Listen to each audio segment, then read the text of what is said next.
This is the Euro-US 1 minute chart channel analysis for the 28th of October 2015, Frankfurt, London opening. Alright, let's get to work here.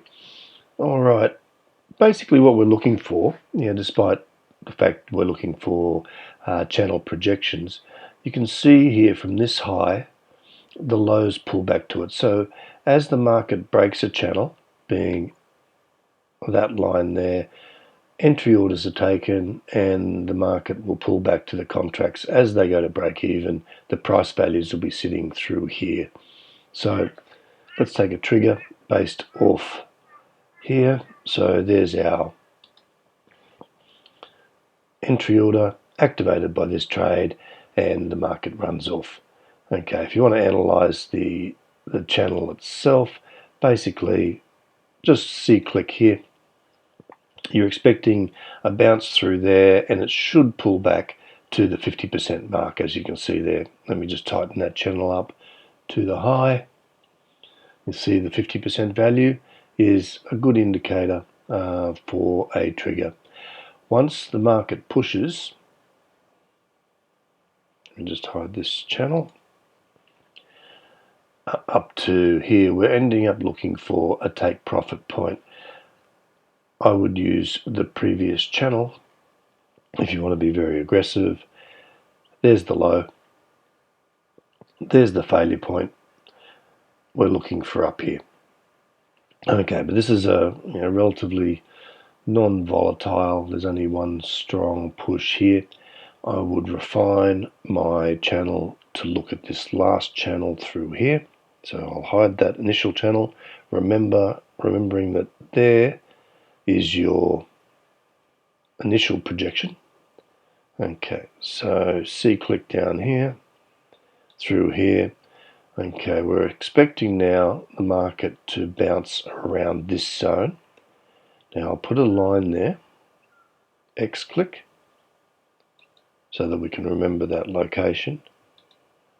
And then we qualify it. As the market bounces here and pulls back, we have a look at that last channel and it confirms the bounce point. So we're looking at taking a trigger there as well as taking profit on our long trade. Okay, let's hide that channel. The trade on your long was 19 net. Okay, 19 entry point is the same. I shouldn't have deleted, sorry. There we go. There's our entry order from the double channel. The market does move, but it's more of a drift than a price move. I actually took profit through this zone because I was concerned about a continuation of the long, as there was no strength in the bears. However, had I stayed true to the channel, we're looking at the market coming down to around here, pulls back to there. I'd be taking profit. I should have been taking profit there. I lost faith, however, in the strength of that move. Okay, let's determine a next long trigger. All right, we have the last channel being from here through here, broken by this bear. So we would expect to bounce around here. You can see here that the historic value has been given some historic evidence. Bounced here, bounced again, reached back to it before taking off. We expect a bounce of some sort, some description here. Entry order there. Now the bounce, entry order on that location. Okay, now we're looking for a bounce to around the 50% of that previous channel. Tighten up there. So we're expecting it to go around about there. Break even at this point. And then look at the last channel. Take profit is there. As you can see, there's the last channel. It's broken. It's pulled back to it. We should take profit there. There's no volatility. So a small scalp, but another 12 pips. That brings us to 31 pips. We can take a short through here as well. As you can see, channel, pull back. So we're looking somewhere between this point here and this point up here. Now, entry orders placed on this high as you get a bit of a failure, and that entry order isn't activated and you miss that short. Okay. Now we're looking for a continuation of the long. Okay. We're looking at the market bouncing in this zone. Just move the market forward a little bit. Okay. Generally, I take entry orders off a low. Sometimes I use a close value, such as that.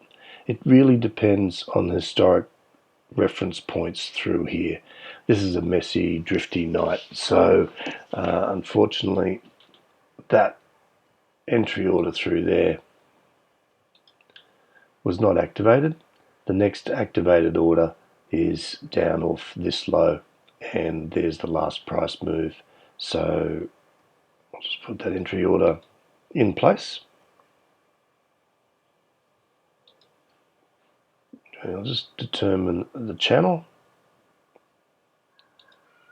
You can see here we're expecting a bounce around that point. The last upper channel was somewhere between that value and that value.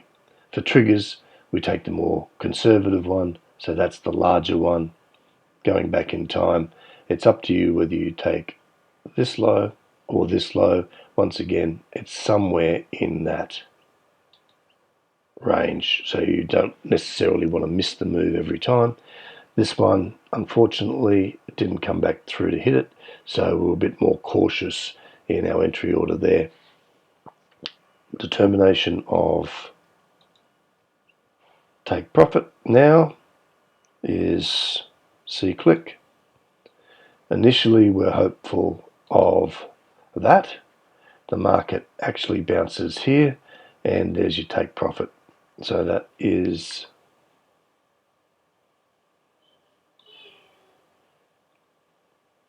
a 20 pip run, brings you to 51. Unfortunately, relatively low volatility market until the American session, where it peeled off a little bit, and then we had the rates announcement and the market went crazy. Unfortunately, our session was relatively quiet, but 51 pips is a nice yield from a relatively low volatility session. Okay, I hope this was a benefit. Good luck with your trading. Bye.